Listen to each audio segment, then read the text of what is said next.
الحمد لله رب العالمين والعاقبة للمتقين والصلاة والسلام على سيد الأنبياء والمرسلين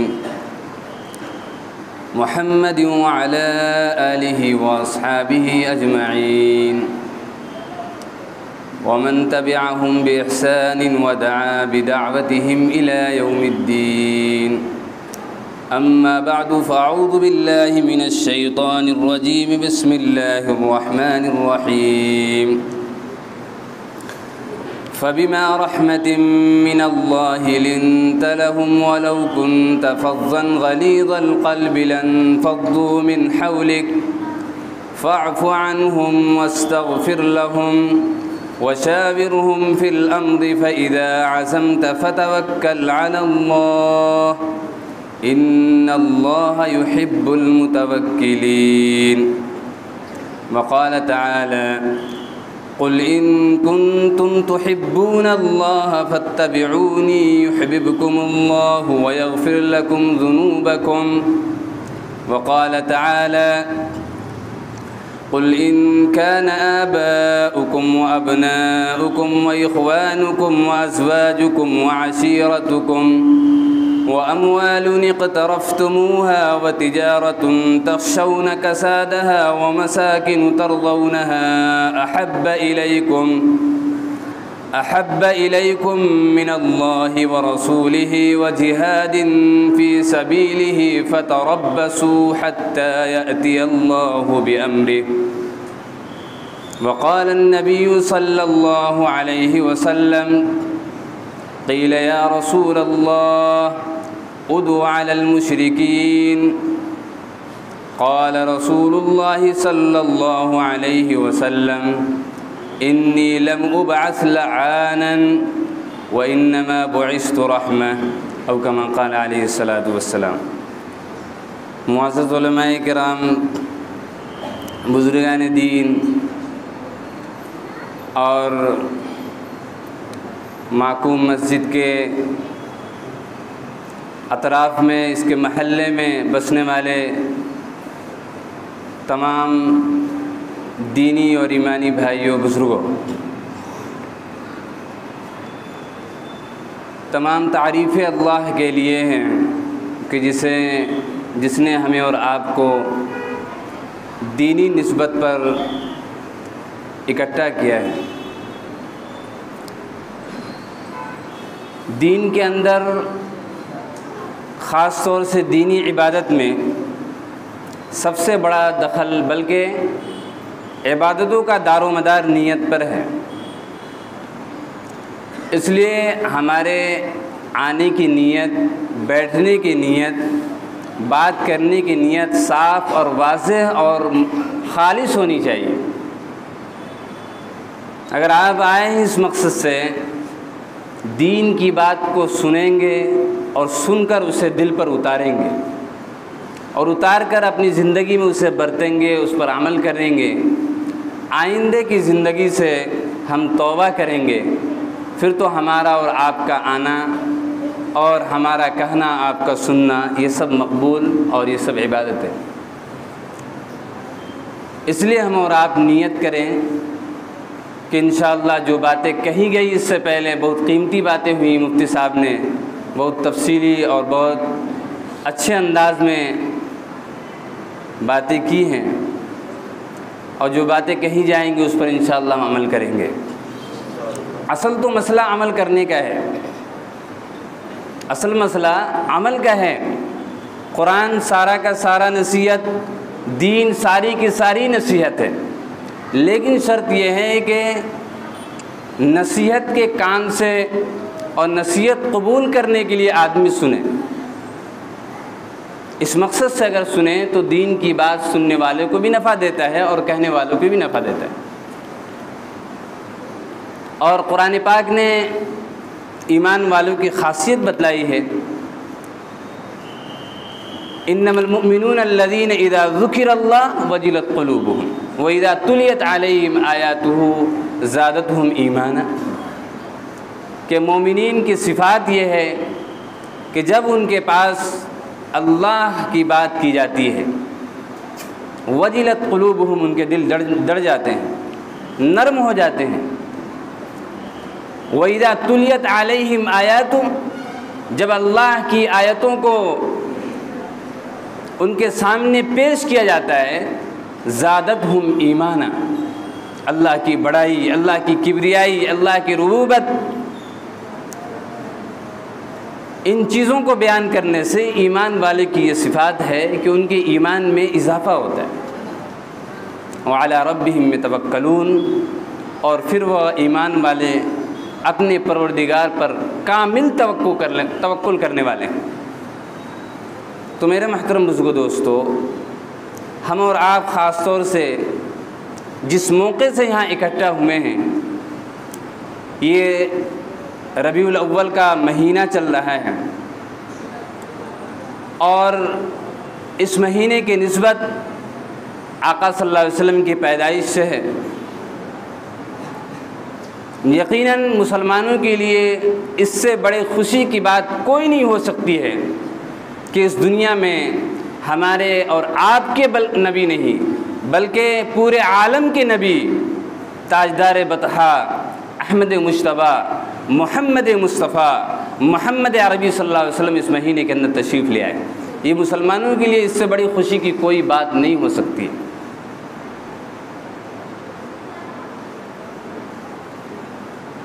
یہ وہ موقع تھا کہ آپ صلی اللہ علیہ وسلم کی سیرت کو اور سیرت کے ہر گوشے کو،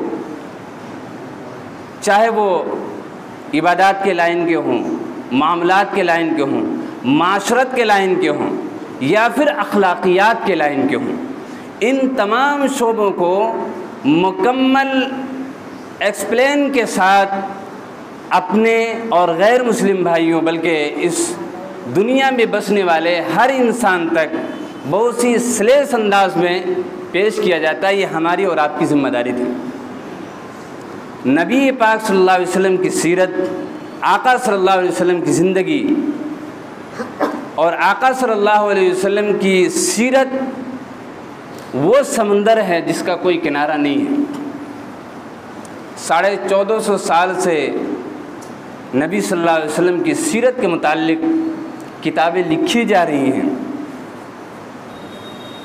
اور آج تک لکھی جا رہی ہیں، شاید قیامت تک انشاءاللہ لکھی جائیں گی۔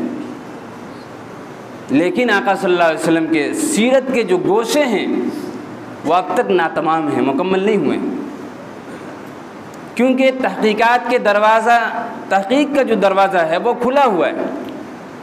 لوگ آئے دن اس کے اندر ریسرچ کر رہے ہیں، تحقیق کر رہے ہیں، اور نئی نئی چیزیں لوگ اس کے اندر تلاش کر رہے ہیں، مل بھی رہی ہیں۔ اور 1450 سال سے بیانات بھی ہو رہے ہیں۔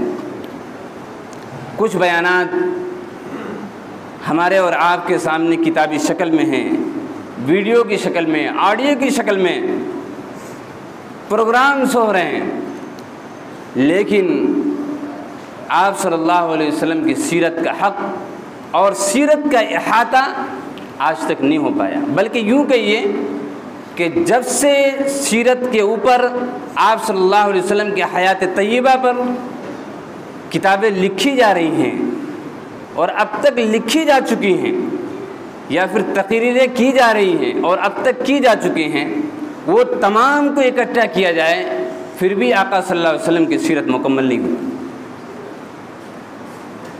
یہ ہماری اور آپ کی کمی ہے، اور مسلمانوں کی سب سے بڑی یہ قیامت ہے کہ مسلمانوں نے آقا صلی اللہ علیہ وسلم کے لائے ہوئے دین کو، آپ کی حیات طیبہ کو ایک دائرے میں محدود کر دیا، ایک کمپاؤنڈ میں محدود کر دیا۔ مثلا دین صرف مسجد تک ہے، دین صرف شکل و شباہت میں ہے، لباس اور حلیے میں ہے۔ یقیناً یہ سب دین کا حصہ ہے، لیکن میرے محترم بزرگو دوستو، آقا صلی اللہ علیہ وسلم کا لایا ہوا دین قیامت تک کے لیے ہے، اور آپ صلی اللہ علیہ وسلم کی ذات پوری دنیا انسانیت کے لیے ہے۔ بلکہ قرآن نے کیا کہا؟ قُلْ يَا أَيُّهَا النَّاسُ انی رسول اللہ الیکم جمیعا الذی لہ ملک السماوات والارض لا الہ الا هو یحیی ویمیت فآمنوا باللہ ورسولہ۔ قرآن کہتا ہے نبی ڈنکے کی چوٹ پر اعلان کیجئے انی رسول اللہ الیکم جمیعا، دنیا انسانیت کے ہر فرد بشر تک کے لیے مجھے نبی بنا کر بھیجا گیا ہے، اللہ کی طرف سے میں رسول بنا کر بھیجا گیا ہوں پوری دنیا انسانیت کے لیے، اس اللہ کی طرف سے جو آسمان و زمین کا رب ہے، لا الہ الا هو یحیی و یمیت، اس کے سوا کوئی معبود نہیں ہے جو زندگی اور موت کا مالک ہے۔ فآمنوا باللہ ورسولہ، تو اللہ اور اس کے رسول پر ایمان لے آؤ۔ اس آیت کے اندر آپ غور کیجئے کہ کتنے صاف انداز میں اللہ رب العزت نے اعلان کیا کہ نبی صلی اللہ علیہ وسلم کو پوری دنیا کے لیے رسول بنا کر بھیجا گیا ہے، صرف مسلمانوں کے لیے نہیں۔ انی رسول اللہ الی المسلمین الی المؤمنین، کسی قوم کے لیے نہیں، کسی خاص فرد کے لیے نہیں، کسی خاص وقت کے لیے نہیں، کسی خاص جگہ کے لیے نہیں، بلکہ رہتی دنیا تک کے انسانیت کے لیے آقا صلی اللہ علیہ وسلم کو نبی بنا کر بھیجا گیا۔ تو نبی پاک صلی اللہ علیہ وسلم کا ہمارے اوپر جو حقوق ہیں وہ دو طرح کے حقوق ہیں۔ نمبر ایک حق، اس کا تعلق پوری دنیا انسانیت سے جڑی ہوئی ہے، جیسا کہ میں نے آپ کے سامنے قرآن پاک کی آیت تلاوت کی، اس آیت کے اندر اللہ نے صاف کہہ دیا کہ یہ نبی پوری دنیا انسانیت کے لیے، آپ صلی اللہ علیہ وسلم کو اللہ کی طرف سے بھیجے ہوئے نبی تسلیم کرنا، آپ کے لائے ہوئے دین کو قبول کرنا دنیا میں بسنے والے ہر ایک انسان پر ضروری ہے۔ اور دوسرا حق جو اس رسالت کو نبی صلی اللہ علیہ وسلم کے لائے ہوئے کلمے کو جو پڑھ لیا اس کے بعد اس کا حق ہوتا ہے، وہ یہ ہے کہ نبی صلی اللہ علیہ وسلم کے لائے ہوئے دین کو اور اس سے پہلے نبی صلی اللہ علیہ وسلم کی ذات سے ہمیں دنیا اور دنیا کے اندر جتنی چیزیں ان تمام چیزوں سے زیادہ محبت ہونی چاہیے۔ جیسا کہ میں نے شروع میں قرآن پاک کی آیت تلاوت کی، قُلْ إِنْ كَانَ آبَاؤُكُمْ وَأَبْنَاؤُكُمْ وَإِخْوَانُكُمْ وَأَزْوَاجُكُمْ وَعَشِيرَتُكُمْ وَأَمْوَالٌ اقْتَرَفْتُمُوهَا وَتِجَارَةٌ تَخْشَوْنَ كَسَادَهَا وَمَسَاكِنُ تَرْضَوْنَهَا أَحَبَّ إِلَيْكُمْ مِنَ اللَّهِ وَرَسُولِهِ وَجِهَادٍ فِي سَبِيلِهِ فَتَرَبَّصُوا حَتَّى يَأْتِيَ اللَّهُ بِأَمْرِهِ۔ آپ کہہ دیجئے اگر تمہارے باپ، تمہارے بیٹے، تمہارے بھائی اور تمہاری بیویاں اور تمہارے خاندان اور وہ مال جس کو تم نے کمایا ہے اور مال کی بڑی محبت ہے وہ مال، اور وہ تجارت جس کے اندر تم نفع کا ہونے کی بڑی امید لگاتے ہو اور نقصان ہو جائے اس کے اندر تمہیں ڈر لگا رہتا ہے، وہ تجارت، وَمَسَاكِنُ تَرْضَوْنَهَا، اور وہ گھر جو تمہیں بہت محبوب ہیں، جس کی محبت تمہارے دلوں کے اندر ہے، احب الیکم من اللہ ورسولہ، یہ تمام چیزیں اگر اللہ اور اللہ کے رسول سے زیادہ تمہیں محبوب ہیں تو پھر تو یہ بڑی خطرناک چیز ہے۔ فتربصوا حتی یأتی اللہ بامرہ، اگر ان چیزوں کی محبت اللہ کے رسول سے زیادہ ہو جائیں تو پھر تم اللہ کے عذاب کا انتظار کرو۔ فتربصوا حتی یأتی اللہ بامرہ، انتظار کرو اللہ کی طرف سے کہ تمہارے اوپر عذاب نہ آ جائے۔ اس آیت کے اندر بتایا گیا ان لوگوں کو جنہوں نے نبی پاک صلی اللہ علیہ وسلم کے کلمے کا اقرار کیا۔ اس لیے ہمیں اور آپ کو ڈرنے کی ضرورت ہے، اور یہ سوچنے کی ضرورت ہے کہ نبی پاک صلی اللہ علیہ وسلم سے محبت کا کیا مطلب ہے۔ کہیں ایسا تو نہیں ہے کہ محبت کا غلط مفہوم لے کر نبی پاک صلی اللہ علیہ وسلم سے جو محبت کا پیمانہ تھا اس پیمانے سے ہم بڑھ جائیں، اس کے اندر غلو کر لیں، جیسا کہ نصارہ نے کیا۔ آپ صلی اللہ علیہ وسلم سے محبت کا یہ مطلب نہیں ہے کہ 12 ربیع الاول یا پھر یہ ربیع الاول کا مہینہ آیا تو ہم نے جلسے جلوس کر لیے، ہم نے جھنڈیاں نکال لی، خوشیاں منا لی، آقا صلی اللہ علیہ وسلم سے محبت کا حق ادا ہو گیا، ایسا نہیں۔ کہیں آپ صلی اللہ علیہ وسلم نے یہ نہیں بتلایا، بلکہ مسلمان کی زندگی کا ہر دن اور ہر گھنٹہ، ہر منٹ اور ہر سیکنڈ آقا صلی اللہ علیہ وسلم کی سیرت سے خالی نہیں جانی چاہیے، آقا صلی اللہ علیہ وسلم کی محبت سے خالی نہیں جانی چاہیے۔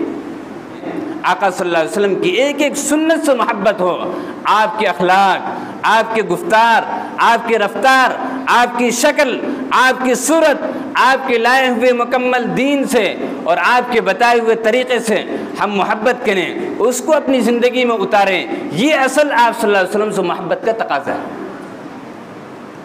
اور خصوصاً آپ صلی اللہ علیہ وسلم کے لایا ہوا جو دین ہے، اس دین کے اندر آپ صلی اللہ علیہ وسلم نے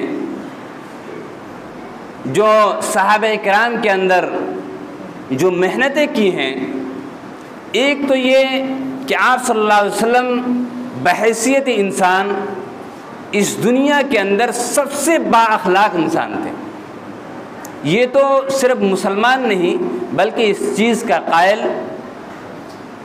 غیر مسلم رائٹرز، بڑے بڑے جو مصنفین ہیں غیر مسلم بھائیوں کے اندر، انہوں نے بھی اس بات کو تسلیم کیا ہے۔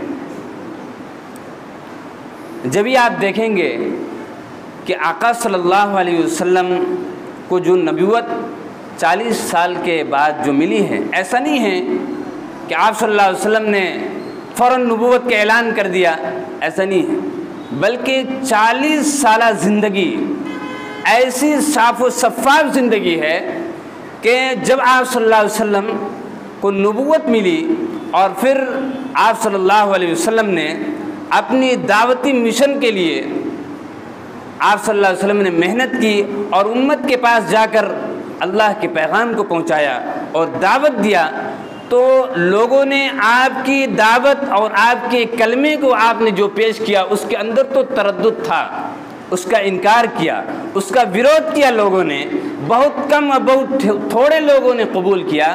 لیکن آپ صلی اللہ علیہ وسلم کی جو زندگی تھی، جو کردار تھا، جو اخلاق تھا، جو صداقت تھی، جو امانت تھی، جو سچائی تھی، کسی ایک نے بھی اس کا ویرودھ نہیں کیا اور کسی ایک نے بھی اس کو نہیں جھٹلایا۔ یہ تاریخ کی کتابوں میں درج ہیں اور آج بھی اس کے قائل دنیا ہے اور تاریخ جانتی ہے کہ آقا صلی اللہ علیہ وسلم کی زندگی اتنی صاف و شفاف ہے معاملات کے لائن میں، اخلاقیات کے لائن میں، چونکہ یہ دین کا اٹوٹ حصہ ہے، اس کے بغیر ہمارا دین مکمل نہیں ہو سکتا ہے۔ جو ہم نے جو محدود کر دیا، صرف نماز، صرف مسجد نہیں، یہ ہمارا آج کا مسئلہ بہت بڑا مسئلہ ہے کہ نبی صلی اللہ علیہ وسلم کی جو سیرت ہے، اس سیرت کے تمام گوشوں پر ہم نے عمل کرنا چھوڑ دیا، اور تمام گوشوں کی جو احادیث ہے اس کو ہم نے دیکھنا، بولنا چھوڑ دیا۔ مسلمان نہیں جانتے نبی صلی اللہ علیہ وسلم کے اخلاق کیا ہیں، آپ نے غیر مسلم بھائیوں کے ساتھ کیا رواداری اختیار کی ہے، مسلمانوں کو خود معلوم نہیں ہے۔ نبی پاک صلی اللہ علیہ وسلم کے دل کے اندر اس دنیا میں بسنے والے ایک ایک انسان کے متعلق کیسی تڑپ تھی، کیسا محبت تھا، مسلمانوں کو معلوم نہیں، کیسی محبت تھی۔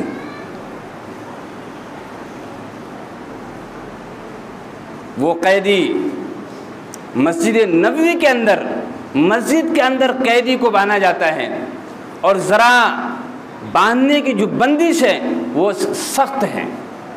آپ صلی اللہ علیہ وسلم کو راتوں کو نیند نہیں آتی، چونکہ قیدی جو ہے، اور وہ قیدی کوئی مسلمان نہیں، دشمن ہے، جان کا پیاسا، ہمیشہ نعوذ باللہ اس بات کی فکر کرتا ہے کہ نبی پاک صلی اللہ علیہ وسلم کی ذات کو اور اسلام کو، قرآن کو اس صفحہ ہستی سے ختم کر دیا جائے، وہ قیدی اسے ذرا سختی کے ساتھ باندھ دیا جاتا ہے مسجد کے اندر، تو اس کے کراہنے کی آواز سے نبی رحمت کی نیند ختم ہو جاتی ہے ساری رات کی، اور اس وقت نیند نہیں آتی ہے جب تک اس قیدی کے بندش کو ڈھیلا نہیں کیا جاتا ہے۔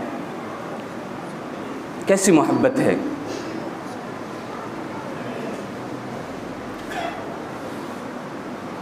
اس نبی کی محبت، اس نبی کے اخلاق کو، اس نبی کی سیرت کو دنیا کے سامنے پیش کرنے کی ضرورت ہے۔ یہ ہماری کمی ہے کہ ہم نے دنیا والوں کو نہیں بتایا آقا صلی اللہ علیہ وسلم کی سیرت۔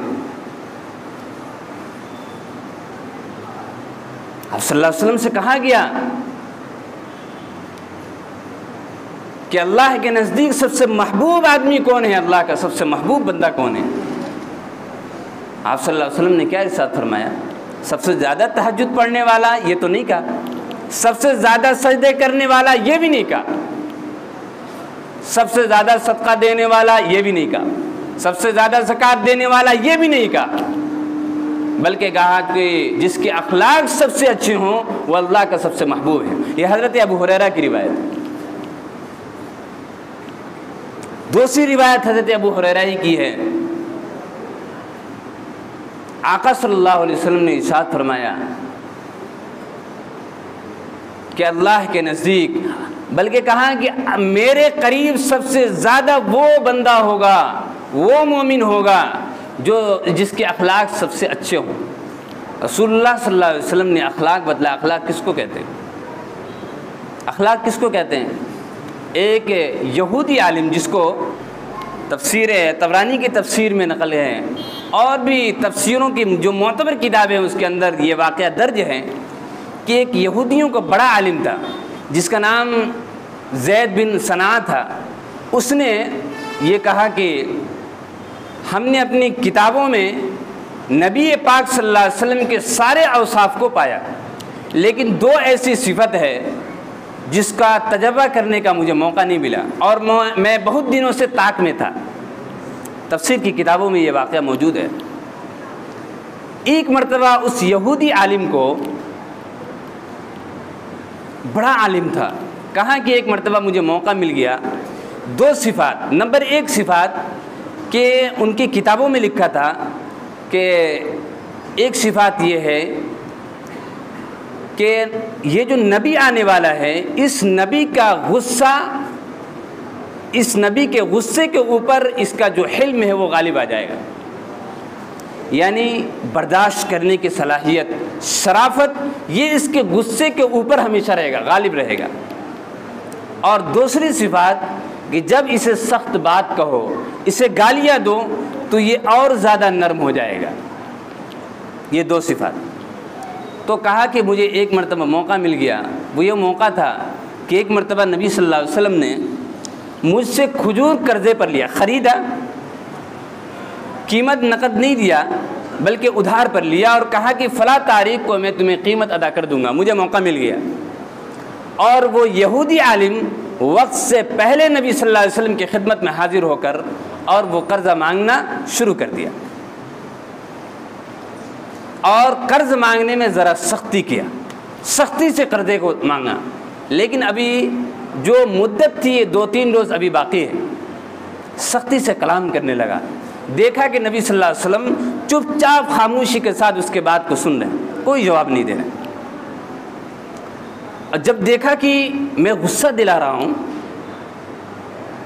تو حلم غالب آ رہا ہے، شرافت غالب آ رہی ہے، کچھ نہیں کہہ رہے ہیں، چہرے پر بل نہیں ہے، چہرے پر کوئی اس کا اثر نہیں ہے، تو پھر اس نے سخت بات کہنا شروع کر دیا، اور نعوذ باللہ یہاں تک کہہ ڈالا کہ تمہارے خاندان میں کسی نے تم لوگوں سے وقت پر قرضہ نہیں لیا ہوگا، اور تم نے کسی کو بھی جس سے تم نے قرضہ لیا تھا وقت پر کسی کو قرضہ ادا نہیں کیا ہوگا، میرا ایسا گمان ہے۔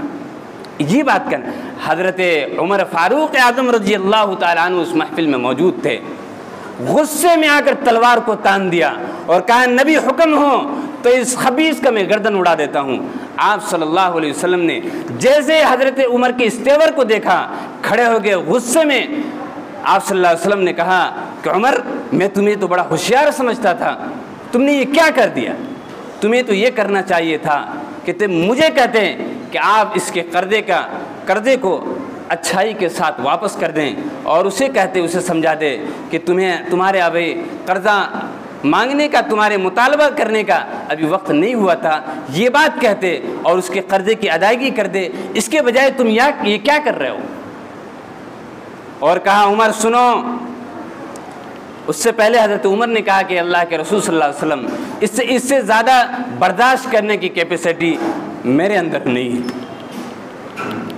حضرت عمر بہت شرمندہ ہوئے اور کہا کہ اللہ کے رسول حکم ہو تو میں اس کا قرضہ ادا کر دوں۔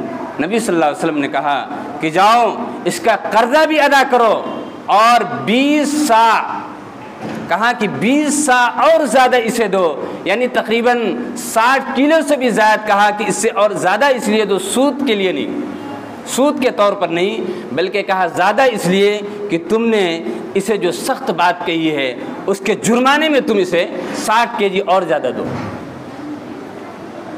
وہ یہودی عالم نبی پاک صلی اللہ علیہ وسلم کے اس رویے کو، اس اخلاق کو دیکھ کر فوراً کلمہ پڑھ لیا اور آپ کے لائے ہوئے پیغمبری کو، آپ کے لائے ہوئے رسالت کا اقرار کر لیا۔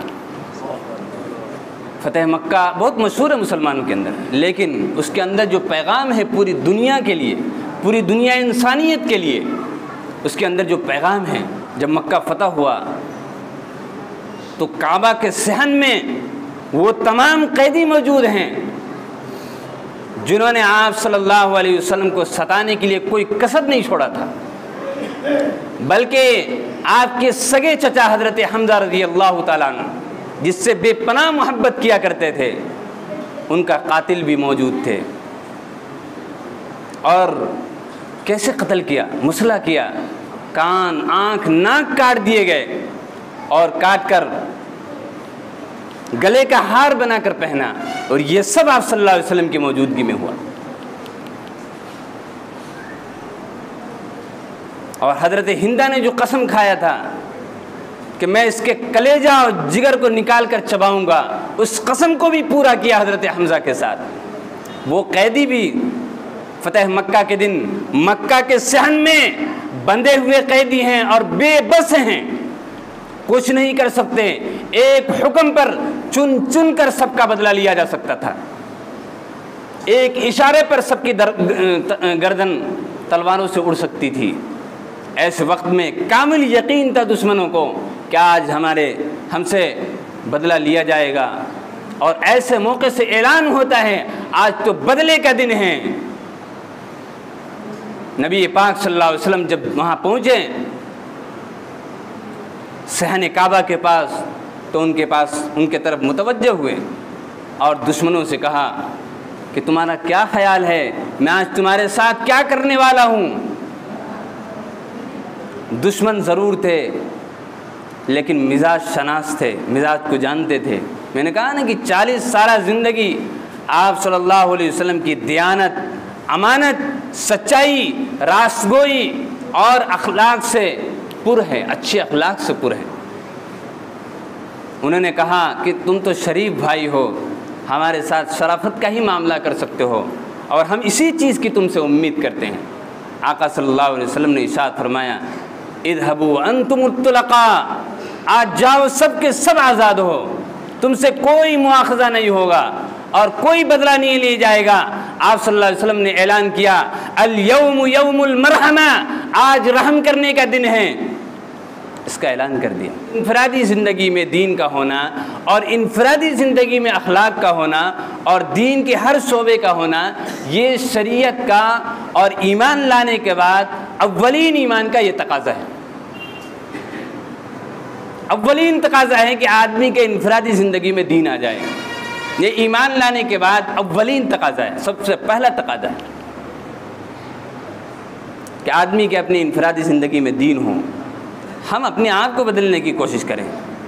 سارا مسئلہ یہ ہے کہ ہم دوسروں کے بدلنے کی نیت کرتے ہیں اور دوسروں کو بدلنے کی فکر کرتے ہیں۔ باپ اپنے بیٹے کو بدلنے کی فکر کرتا ہے، شوہر اپنی بیوی کو بدلنے کی فکر کرتا ہے، خود نہیں بدلتا ہے۔ قرآن کہتا ہے خود بدلو، پھر تمہاری زندگی بدلے گی، تمہارا گھر بدلے گا، تمہاری قوم بدلے گی، معاشرہ بدلے گا، سوسائٹی بدلے گی، دنیا بدلے گی۔ آج مسلمانوں کو دیکھنے کی ضرورت ہے، غور کرنے کی ضرورت ہے کہ حالات کیوں بنے ہیں ایسے۔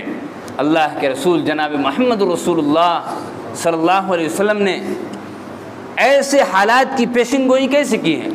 ایک حدیث کے اندر آپ صلی اللہ علیہ وسلم نے کہا نا کہ ایک زمانہ ایسا آئے گا کہ غیر قوم مسلمانوں کو مٹانے کے لیے اس طرح سے بلائیں گی جس طرح کے کھانے والا اپنے کھانے پر ایک دوسرے بھوکے پیاسے آدمی کو بلاتا ہے۔ صحابہ کرام نے کہا اے اللہ کے رسول صلی اللہ علیہ وسلم، اس وقت ہماری تعداد بہت کم ہوگی، اس لیے ایسا ہوگا۔ نبی پاک صلی اللہ علیہ وسلم نے کہا نہیں، بل انتم یومئذ کثیر، تمہاری تعداد اس وقت زیادہ ہوگی اور بہت زیادہ ہوگی، ولکنکم غثاء کغثاء السیل، لیکن تمہاری حیثیت کیسی ہوگی؟ سیلاب کے جھاگ کے مانند۔ جیسے بارش ہوتی ہے، سیلاب آتا ہے تو اس کا بلبلہ اور جھاگ ہوتا ہے، سمندر کے اندر آپ نے جھاگ نہیں دیکھا، سیکنڈوں میں وہ جھاگ ختم، اس کی کوئی حیثیت نہیں رہتی ہے۔ ایسے مسلمانوں کی کیفیت، حسن ان کے ایمان کی کیفیت ہو جائے گی۔ اور آگے ارشاد فرمایا وَلَيَنزَعَنَّ اللَّهُ فِي قُلُوبِ عَدُوِّكُمُ الْمَحَابَةَ عَلَيْكُمْ، آج دشمنوں کے دلوں میں جو تمہارے روب ہیں، جو تمہاری خوف ہیں، جو تمہاری ایمانی پاور کی روب ہے، وہ روب اللہ ختم کر دے گا۔ اور آگے ارشاد فرمایا اور تمہارے دلوں کے اندر، یعنی مسلمانوں کے دلوں کے اندر اللہ رب العزت وہن کو داخل فرمانے لگے۔ صحابہ نے پوچھا مل وہن یا رسول اللہ، وہن کیا چیز ہے اللہ کے رسول؟ اللہ کے رسول صلی اللہ علیہ وسلم نے ارشاد فرمایا حب الدنیا و کراہیت الموت، دنیا کی محبت اور موت سے نفرت۔ غور کرنے کا مقام ہے، سوچنے کا مقام ہے کہ اللہ کے رسول صلی اللہ علیہ وسلم نے کیسا نقشہ کھینچا ہے اس دور کا، اور کیسی پیشن گوئی۔ علامہ اقبال نے کیا خوب کہا ہے، اے لا الہ کے وارث باقی نہیں ہے تجھ میں، گفتار دل برانہ کردار قاہرانہ، تیری نگاہ سے دل سینوں میں کانپتے تھے، کھویا گیا ہے تیرا جذبے قلندرانہ۔ جو جذبہ تھا، جو ایمانی پاور تھی، جو ایمانی قوت تھی، جو ایمانی حلاوت تھی، جو ایمانی طاقت تھی، جو ایمانی روب تھا، وہ تو ختم ہو گیا، وہ تو ہے ہی نہیں۔ تمہیں اللہ رب العزت اس دنیا کے اندر بھی کامیاب کریں گے، آخرت میں بھی کامیاب کریں گے، شرط یہ ہے کہ ان کنتم مؤمنین، تم کامل مسلمان بن جاؤ۔ اور کیسے مسلمان؟ تمہارے زندگی کے ہر شعبے میں اسلام جھلکتا ہو، نبی کی سیرت جھلکتی ہو، تمہاری بات سے، تمہاری بچار سے، تمہاری گفتار سے، تمہاری رفتار سے، تمہاری کیریکٹر سے، تمہارے معاملات سے، تمہاری تجارت سے، تمہارے لین دین سے، تمہارے سونے سے، تمہارے اٹھنے سے، تمہارے بیٹھنے سے، ہر چیز کے اندر نبی پاک صلی اللہ علیہ وسلم کی سیرت جھلکتی ہو۔ شاعر کہتا ہے او معزز سے زمانے میں مسلمان ہو کر، اور ہم خار ہوئے تاریک قرآن ہو کر۔ انہیں عزت ملی تھی اس لیے، انہیں دولت ملی تھی اس لیے، انہیں شان و شوکت اس لیے ملی تھی کہ انہوں نے قرآن کو مضبوطی سے تھاما تھا۔ اور آج مسلمان ذلیل ہوئے ہیں قرآن کو پس پش ڈال کر، قرآن کے احکامات کو چھوڑ کر۔ ہم تو اپنی فکر کریں گے ہی، اپنے گھر والوں کی، اپنی آل و اولاد کی فکر کریں گے، گھروں کے اندر ماحول بنائیں گے، رول بنائیں گے۔ ورنہ میرے محترم بزرگ دوستو، آج اگر ہم نے نہیں بنایا، اپنی آل و اولاد کی تربیت ہم نے نہیں کی اور فکر نہیں لیا، کل میرے محترم بزرگ دوستو ایسا نہ ہو کہ وقت ہاتھ سے نکل جائے، کر ہم فکر لیں، کوشش کریں، سب کچھ کرنے کے باوجود بھی نہ ہو، ایسا نہ ہو۔ آج ہمارے ہاتھ میں چانس ہے، موقع ہے، ہم غور کریں، ہم محنت کریں، کوشش کریں اور اپنی اوقات کو فارغ کریں کہ ہم انشاءاللہ دین کو سیکھنے کے لیے اپنی جان و مال کی قربانی دیں گے، اللہ کے راستے میں وقت لگائیں گے۔ یہ چیز اسی وقت آئے گی جب ہم جان و مال کی قربانی دینے کے لیے تیار ہوں گے، کوشش کریں گے، عزم کریں گے، ارادہ کریں گے، اللہ رب العزت سے دعا ہے اللہ تعالیٰ ان باتوں پر عمل کرنے کی توفیق عطا فرمائے۔